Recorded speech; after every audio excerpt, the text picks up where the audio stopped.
Hi ಎಲ್ಲೋ friends, ಈ ವಿಡಿಯೋದಲ್ಲಿ ಕಾಣಿಸ್ತೀರಿ ಈ ಬ್ಯಾಕ್ ನೆಕ್ಕನ್ನು ಕ್ಯಾನ್ವಾಸ್ ಮೇಲೆ ನಾವು ಯಾವ ರೀತಿ ಕಟಿಂಗ್ ಮಾಡ್ಕೊಳ್ಳೋದು ಅಂತ ತೋರಿಸ್ಕೊಡ್ತೀನಿ. ಅದಕ್ಕೋಸ್ಕರ ನಾನು ಒಂದು ಕ್ಯಾನ್ವಾಸನ್ನು ತೊಗೊಂಡಿದ್ದೀನಿ. ಆ ಕ್ಯಾನ್ವಾಸ್ ಲೆಂತ್ ಬಂದು 13 ಇಂಚಸ್ ಇದೆ, ವಿಡ್ತ್ ಬಂದು 6.5 ಇಂಚಸ್ ಇದೆ. ನೋಡಿ, ಈ ರೀತಿ ಕ್ಯಾನ್ವಾಸನ್ನು ಡಬಲ್ ಫೋಲ್ಡಿಂಗ್ ಮಾಡಿಕೊಂಡು ಈಗ ಅದರ ಮೇಲೆ ಬ್ಯಾಕ್ ಪಾರ್ಟನ್ನು ಈ ರೀತಿ ಪ್ಲೇಸ್ ಮಾಡಿಕೊಂಡು ಕೆಳಗಡೆ ನೆಕ್ ಡೀಪು ಮತ್ತು ಶೋಲ್ಡರ್ನ ಈ ರೀತಿ ಮಾರ್ಕ್ ಮಾಡ್ಕೊಳ್ತಾ ಇದ್ದೀನಿ. ಈಗ ನಮಗೆ ಇದು ಬ್ಯಾಕ್ ಹುಕ್ಸ್ ಬ್ಲೌಸ್ ಆಗಿರೋದ್ರಿಂದ ಹುಕ್ಸ್ ಪಟ್ಟಿ ಮತ್ತು ಕಾಜಾಪಟ್ಟಿಗೋಸ್ಕರ ಒಂದು 1/4 ಇಂಚ್ಗೆ ಈ ರೀತಿ ಮಾರ್ಜಿನನ್ನು ಹಾಕ್ಕೋತಾ ಇದ್ದೀನಿ.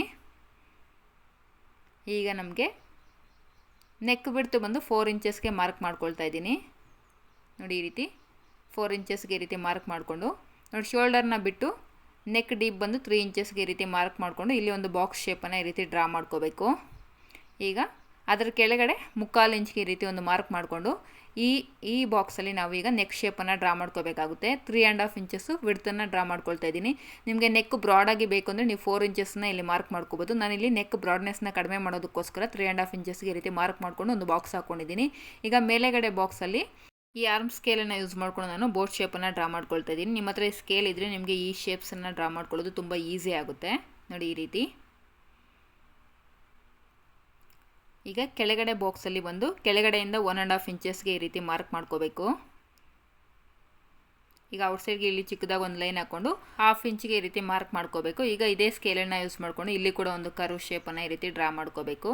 ಈಗ ನಾವೇನು 3/4 ಇಂಚ್ ಹತ್ರ ಮೇಲೆಗಡೆ ಲೈನ್ ಮಾರ್ಕ್ ಮಾಡ್ಕೊಂಡಿದ್ದೀವಿ ಅಲ್ಲಿಗೆ ಈ ರೀತಿ ಸ್ಟ್ರೈಟಾಗಿ ಒಂದು ಲೈನನ್ನು ಹಾಕ್ಕೋಬೇಕು. ಈಗ ಆ ಲೈನ್ ಮೇಲೆ ನಾವು ಈ ಕಟ್ ವರ್ಕ್ಸನ್ನು ಡ್ರಾ ಮಾಡ್ಕೋಬೇಕು. ನಾನು ಇಲ್ಲಿ ರಫಾಗಿ ಒಂದು 3 ಕಟ್ ವರ್ಕ್ಸ್ನ ಡ್ರಾ ಮಾಡಿಕೊಂಡೆ, ಆದರೆ ನನಗೆ ಇಲ್ಲಿ ಆ ನೆಕ್ ಪಾಯಿಂಟ್ ಹತ್ರಗೆ ನನಗೆ ಈ 3 ಕಟ್ ವರ್ಕ್ ಶೇಪ್ ಅನ್ನೋದು ಕರೆಕ್ಟಾಗಿ ಮ್ಯಾಚ್ ಆಗಲಿಲ್ಲ. ಅದಕ್ಕೋಸ್ಕರ ನಾನೀಗ ಒಂದು ಮಾರ್ಕರ್ ಸಹಾಯದಿಂದ ಈ ರೀತಿ ಫ್ರೀ ಹ್ಯಾಂಡಾಗಿ ನಾನೊಂದು 4 ಕಟ್ ವರ್ಕ್ಸನ್ನು ಈ ರೀತಿ ಡ್ರಾ ಮಾಡ್ಕೊಳ್ತಾ ಇದ್ದೀನಿ. ನೋಡಿ, ಈ ರೀತಿ ನಿಮಗೆ ಕಟ್ ವರ್ಕ್ಸ್ ಅನ್ನೋದು ವಿಡ್ತ್ ಜಾಸ್ತಿ ಇದ್ದರೂ ಪರವಾಗಿಲ್ಲ ಅನ್ನೋಂಗಿದ್ರೆ ನೀವು 3 ಕಟ್ ವರ್ಕ್ಸನ್ನು ಡ್ರಾ ಮಾಡ್ಕೋಬೋದು.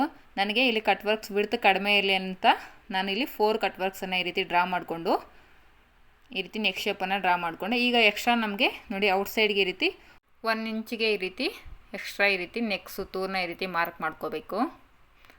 ಈಗ ನಾವೇನು ಮಾರ್ಕ್ ಮಾಡಿದ್ದೀವೋ ಅದ್ರ ಪ್ರಕಾರ ಕಟ್ಟಿಂಗನ್ನು ಮಾಡ್ಕೋಬೇಕು. ಅದಕ್ಕೂ ಮೊದಲು ಒಂದು ಗುಂಡು ಪಿನ್ನನ್ನು ಇಲ್ಲಿ ಪ್ಲೇಸ್ ಮಾಡ್ಕೊಳ್ಳಿ. ಈ ರೀತಿ ಈಗ ಈ ಗುಂಡು ಪಿನ್ನನ್ನು ಈ ರೀತಿ ಪ್ಲೇಸ್ ಮಾಡಿಕೊಂಡು ನಾವೇನು ನೆಕ್ಕನ್ನು ಮಾರ್ಕ್ ಮಾಡ್ಕೊಂಡಿರ್ತೀವೋ ಅದ್ರ ಪ್ರಕಾರ ನೀಟಾಗಿ ಕಟ್ ಮಾಡ್ಕೋಬೇಕು. ಈ ಕಟ್ ವರ್ಕ್ಸ್ ಹತ್ರ ಆ ಮೂಲೆಗಳನ್ನೋದು ನೀಟಾಗಿ ಕಟ್ ಮಾಡ್ಕೊಳ್ಳಿ. ಆಗಲೇ ನಿಮಗೆ ಈ ಕಟ್ ವರ್ಕ್ ಅನ್ನೋದು ಶೇಪ್ ಔಟ್ ಆಗದಿರೋ ಸ್ಟಿಚ್ ಮಾಡ್ಕೊಳ್ಳೋಕ್ಕೆ ಸಾಧ್ಯ ಆಗುತ್ತೆ. ಹಾಗೆ ಫಿನಿಶಿಂಗ್ ಕೂಡ ನೀಟಾಗಿ ಬರುತ್ತೆ. ಈ ಎಕ್ಸ್ಟ್ರಾ ಇರೋದನ್ನು ಈಗ ಈ ರೀತಿ ಕಟ್ ಮಾಡ್ಕೋಬೇಕು.